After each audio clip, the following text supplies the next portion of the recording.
Death's Head Press presents Shadow of the Vulture by Regina Garza Mitchell. Narrated by Aida Reluzco.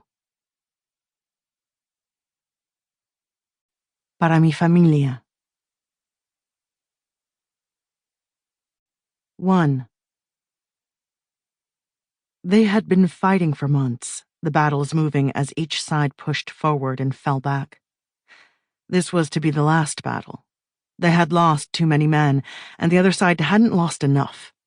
Cannons were delivered and wheeled out on the field. Some of the men were afraid of the iron weapons, scared they would blow themselves up. And they probably would. Juana and Annalisa took charge of one, working together to load the heavy iron balls and fire them. They had wounded several and killed a few men, each splash of red energizing them. For the first time, they felt they could win this fight. They had to, or the invaders would continue creeping in, taking over. Ravages and plundering had happened in Mexico already.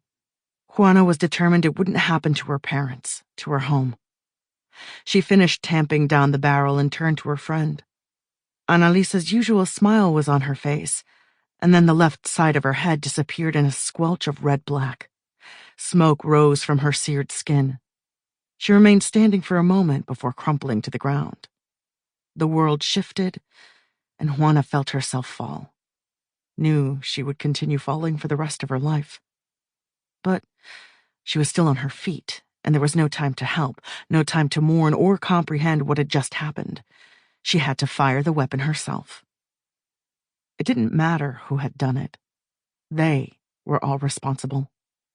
Taking the land and now the one person she loved most, the person who had trusted her and followed her here.